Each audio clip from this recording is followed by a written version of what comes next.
গেলেন, তাহলে আপনাদের জানা আছে কিনা গীতা অর্থ কি?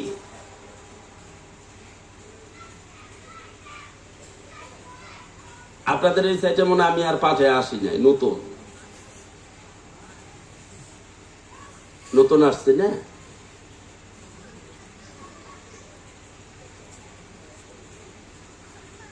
গীতা শব্দের অর্থ হলো গান, গান অর্থ হলো জ্ঞান, গান থেকে জ্ঞানটা নিতে হয়। অনেক জায়গায় গীতা শব্দের অর্থ ত্যাগ কয়, আসলে গীতা শব্দের অর্থ ত্যাগ নয়। আমার পিছনে দেখেন সংক্ষেপিত নাম হলো রোপণ। মেঘনার ওই পারে রোপণ গোসাই কইলে এক নামে সবাই চেনে। আমার ব্র্যাকেটের ভিতরে রোপণ শব্দটা লেখা আছে, আমার নামটা রোপণ। তাই রোপণ শব্দটার যদি রিভার্সে আসেন, উল্টা দিক থেকে আসেন, শব্দটার কি হবে? রোপণ নপরু। তাই রোপণ শব্দের অর্থটা কি? নপরু। তদ্রূপ গীতা শব্দের অর্থ ত্যাগ কয়, আসলে গীতা শব্দের অর্থ ত্যাগ নয়। গীতা শব্দটা যদি রিভার্সে আসেন, উল্টা আসেন, তাহলে তাগি হবে, গীতা তাগি। কিন্তু এটা অর্থ নয়। গীতা শব্দটা একটি সংস্কৃত শব্দ, ব্যাকরণ ঘেটে এই সংস্কৃত শব্দটার বাংলা অর্থ হলো গান।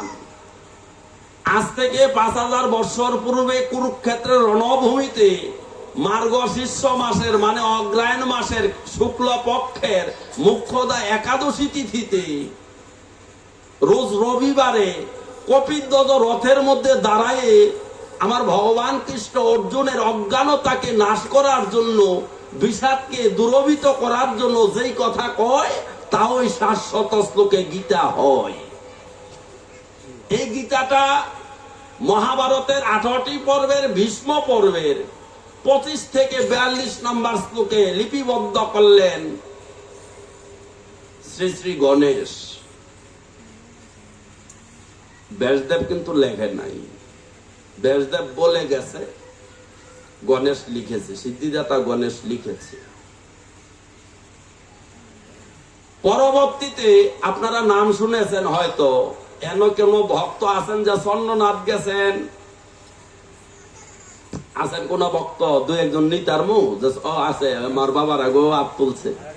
হ্যাঁ, এভাবে বৃন্দাবনে প্রকাশ করতে হয়। এটা লজ্জার স্থান নয়, লজ্জা গিনা বয় তিন থাকিতে গোবিন্দ ভজন না হয়। তাইলে আপনারা অনেকেই চন্দ্রনাথ ধামে গেছেন, বাবার ধামে। এই চন্দ্রনাথ ধামে যেতে হলে হাতের বাম পাশে পড়ে শঙ্কর মঠ। শঙ্কর মঠ দেখেন নাই বাবা? বাম পাশে পড়ে না বাবার ধামে উঠতে গেলে? এই শঙ্কর মঠের যিনি প্রতিষ্ঠাতা শঙ্করাচার্য, এই শঙ্করাচার্য সর্বপ্রথম মহাভারত থেকে গীতাটাকে আলাদা করলেন। নচেত আমাদের মতো পাঠকদের পাঠ করতে হলে ওই 1 লক্ষ শ্লোকে মহাভারত লইয়া গীতা পাঠ করুন লাগলো। বুঝাইতে পারছি না?